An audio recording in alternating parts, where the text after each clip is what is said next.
Hello, here's Ms. Walsh, and we're going to do day 6 of calculus applications. Okay, so we've got our function, and the following diagram shows a part of it.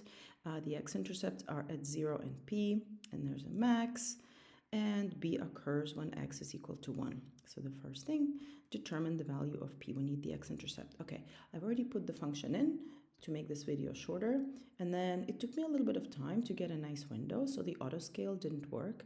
So I just want to show you, like, how do you get this, because you might not. Of course, pause, put it in your calculator. Don't watch this like a Netflix special. Right, so then what I did is I actually went to num, and then I saw that, okay, dibs down passed already like at 3, so I knew that the window had to be really, really small. So that's why I went to shift plot. Remember, I just made it from like 0 to 3, and then the auto scale works really well. Okay, so just take a moment, get yourself a nice window. Okay, since we need the x-intercept, we know this game, right? So what we have is we have 2.73. That's our root to 3 significant figures. Write down the coordinates of A. We know what this is. This is the extremum. This is the maximum. So let's just do that. And so then we have the coordinates. So be careful, write them in the coordinate system.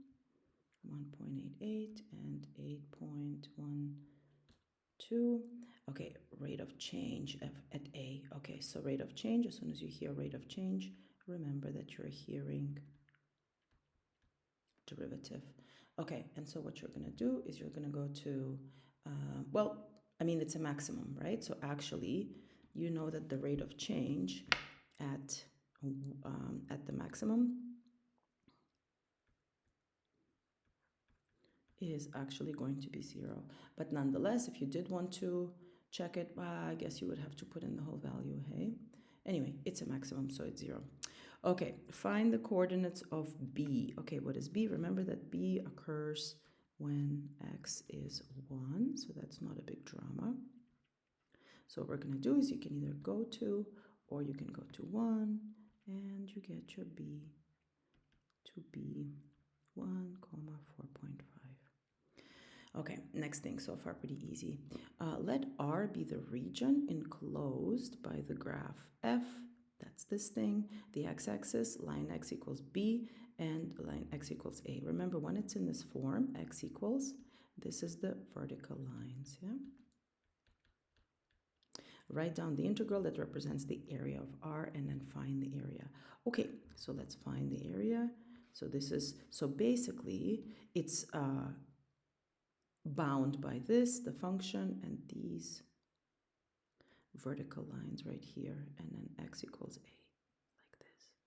Okay, so then you need your bounds, right? Remember, this was at 1, because we know that B is at 1, and then remember that this is where the max was, so we're going to have about 1.88. It's always better, though, to use the unrounded values, so I am just going to get my extremum here, that I'm just going to write out too many decimal places, because it's just, and in fact this ends, so no reason to even round it. You can just put the exact value. Okay, so the expression is going to be from 1 to 1 point, and I'm going to put 87 ... and then we are going to just write the whole function in. Don't just leave it as f of x. X to the 4 plus 3x squared plus 2x, and then dx. Okay, all right. So, and then let's just put it in. Or you could also, you know what, I'm actually going to do it graphically just to remind you guys how to do that, okay? All you have to do is just go to function, and then just go to signed area, and then from what? Well, we want it from 1. And then you do have to just press OK. You can't just go to the other one. And then this is going to be 1.879385. So like this, and then press OK, and there's the signed area, okay? If you do it with the other method, you should certainly get the right answer, okay?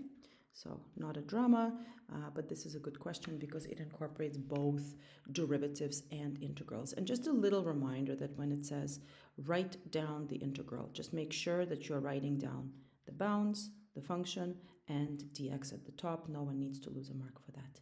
All right, have a great day.